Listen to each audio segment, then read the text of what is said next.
হুমায়ুন কবিরের ছেলেকে ছেড়ে দেওয়া হয়েছে কিছুক্ষণ আগেই।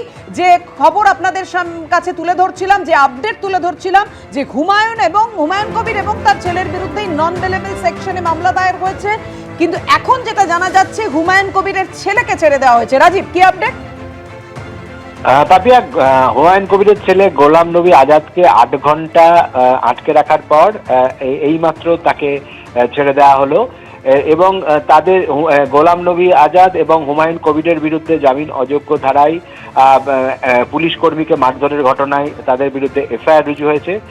পুলিশ সূত্রে যেটা জানা যাচ্ছে যে হুমায়ুন কবিরের বাড়ি থেকে সিসিটিভি ফুটেজ সংগ্রহ করা হয়েছে এবং সেই সিসিটিভি ফুটেজ এখনো খোলা যায়নি এবং সেটা সেন্ট্রাল ফরেন্সিক ল্যাবে পাঠানো হচ্ছে এবং সেই রিপোর্ট আসা পর্যন্ত অপেক্ষা করা হবে, তারপরেই প্রয়োজনীয় ব্যবস্থা গ্রহণ করা হবে। যেহেতু সিসিটিভি ফুটেজ যে এখন স্পষ্টভাবে এই মারধরের ঘটনার কোনো নমুদ পুলিশ পায়নি, সেজন্য পুলিশ 8 ঘন্টা পরে গোলাম নবী আজাদকে ছেড়ে দিয়েছে বলে পুলিশ সূত্রে জানা যাচ্ছে। এবং এখানটা আরেকটু স্পষ্ট হতে চাইবো রাজীব, সিসিটিভি ফুটেজে কিছু পাওয়া যায়নি, মানে মারধরের যে অভিযোগ ছিল নিরাপত্তা রক্ষী ওই পুলিশ কনস্টেবলকে, সেই কারণেই কি ছেড়ে দেওয়া হলো হুমায়ুন পুত্রকে?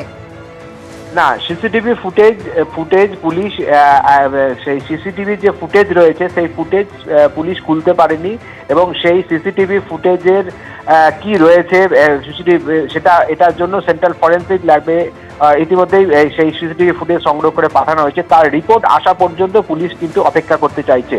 সেই সিসিটিভি ফুটেজের রিপোর্ট আসা পর্যন্ত পুলিশ অপেক্ষা করতে চাইছে, তারপরেই পুলিশ প্রয়োজনীয় ব্যবস্থা গ্রহণ করবে বলে পুলিশ সূত্রে আমরা জানতে পারছি।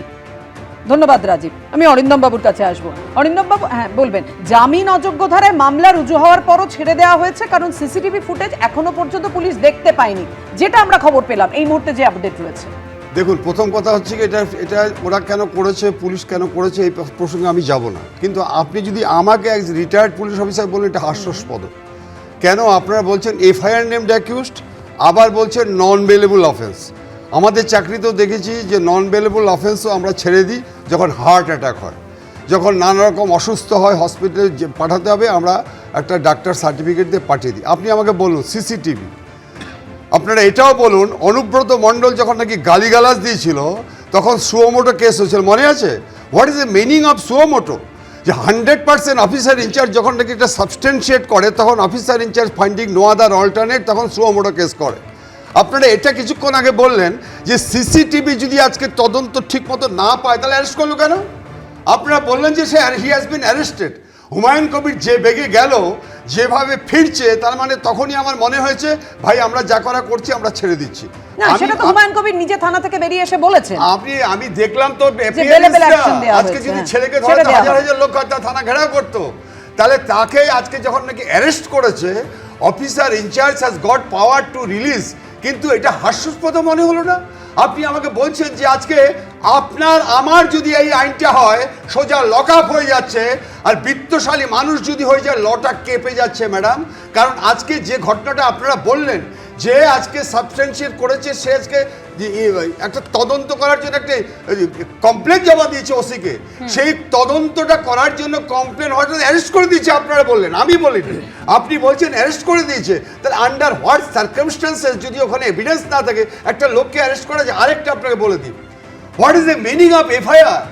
এফআইআর হলেই কখনো অ্যারেস্ট করে না। আপনারা জানেন 153-তে স্পষ্ট বলা আছে, 157-এ স্পষ্ট বলা আছে যে এফআইআর নেমড হওয়ার পরে অফিসার ইনচার্জ বা আইও আজকে তদন্ত করবে, যদি আজকে সাবস্টেন্সিয়েট করে this question will as that person will be arrested or not.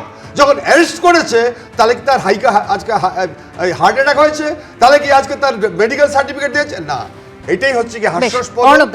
আমি সত্যি রিটায়ার্ড পুলিশ অফিসার হয়ে আমি কিন্তু বিস্মিত হচ্ছি না, এইগুলোই হয়ে যাচ্ছে। হ্যাঁ, অর্ণবের কাছে দেবস্মিতা গেছে, অবশ্যই অর্ণবের রিয়াকশন নেব। তার আগে অনুব্রত মণ্ডলের কথা বলছিলেন, অনুব্রত মণ্ডলের মানে হুমকি পাওয়া যে বোলপুর থানার আইসি, তাকে কম গুরুত্বপূর্ণ পদে বদলি করা হয়েছিল, কিন্তু অনুব্রত মণ্ডলের প্রমোশন হয়েছিল, এটা আমরা ভুলিনি।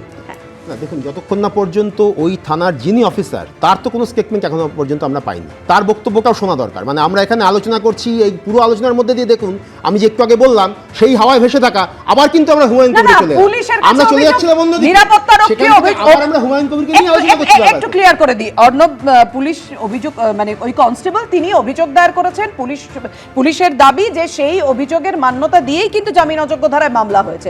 পুলিশ যেটা বলেছে, পুলিশের বক্তব্যটা একদম পুলিশের ভার্সনটা রাখলাম আপনাদের। পুলিশ যে কথাটা বলেছে সেটা তো অন ক্যামেরা পুলিশের আমরা তো কথা এখনো শুনিনি স্পেসিফিক্যালি। আমরা যদি সেটা পরিষ্কার করে শুনতাম, এর যদি ক্ল্যারিফিকেশন পুলিশের তরফ থেকে পেতাম, তাহলে এটা নিয়ে আমার মনে হয় আলোচনা আরো বেশি করে এগোতে পারতাম, বা আরো বেশি স্পষ্ট হতো আলোচনাটা। কিন্তু সেটা না হয়ে আমরা আলোচনা করছিলাম উন্নয়ন, আমরা আলোচনা করছিলাম মন্দির মসজিদ রাজনীতি, দেখুন আবার চলে গেল হচ্ছে হুমায়ুন কবির।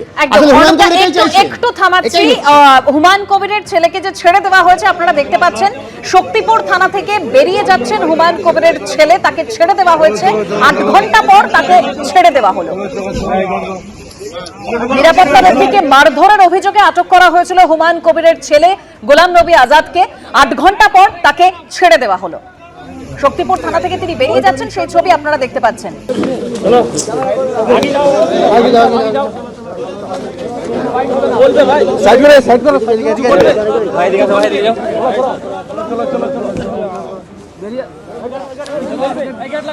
বেশ, হ্যাঁ অর্ণবদা, একটু আগে কিন্তু অরিন্দমদা বললেন যে সুমোটো কেস করা হয়েছিল, তাই তো বললেন অরিন্দমদা? না অনুব্রত মণ্ডলের ক্ষেত্রে করা হয়েছিল বললেন তো। সুতরাং এটার সঙ্গে না আপনি একদমই তাই, ও ক্ষেত্রে করা হয়েছিল।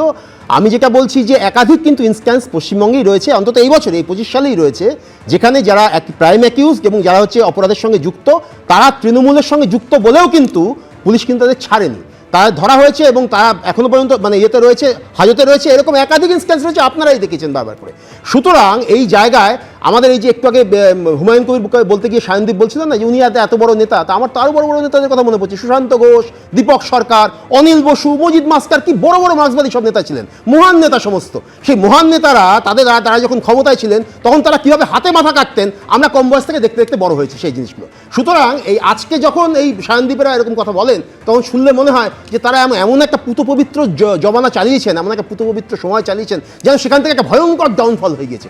এরকম একেবারেই নয়, বরং এখন এই সময় টেলিভিশন মিডিয়া বলুন, টোটাল মিডিয়া বলুন, এত বেশি সক্রিয় হয়ে গিয়েছে, এই ধরনের ঘটনায় কোনো রকমভাবে কিন্তু অ্যাকিউজকে আড়াল করা সম্ভব নয়, সেখানে অ্যাকিউজকে আড়াল করা যায় না।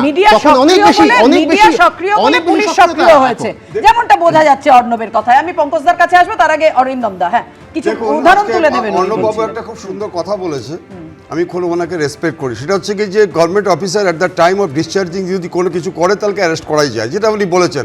আমি আজকে প্রশ্ন করছি, 5/1/2024 আজকে ইডি বা কেন্দ্রীয় সংস্থা যখন সন্দেশখালীতে রেড করতে গেছিল, হাত মুখ ভেঙে দিয়েছে, পিটিএ মেরে দিয়েছে।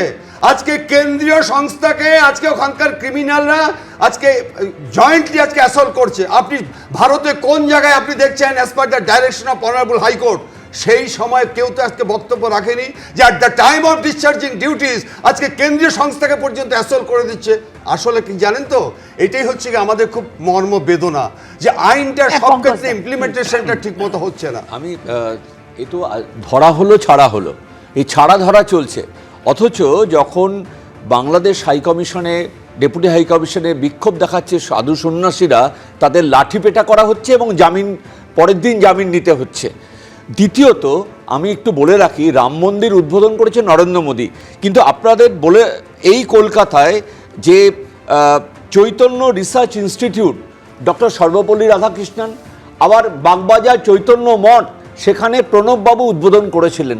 সুতরাং উদ্বোধন করলে দোষ হবে আপনারা যেটা বলছেন, এই ধারাবাহিকতা ভারতবর্ষে প্রচুর উদাহরণ। আমি দুটো কলকাতার উদাহরণ আপনাদের সামনে বললাম এই কারণে যে আপনারা একদম মানে একেবারে পিন পয়েন্টে আক্রমণ করার চেষ্টা করেন, সেই কারণে এই দুটো উদাহরণ আমি আপনাদের সামনে রাখলাম।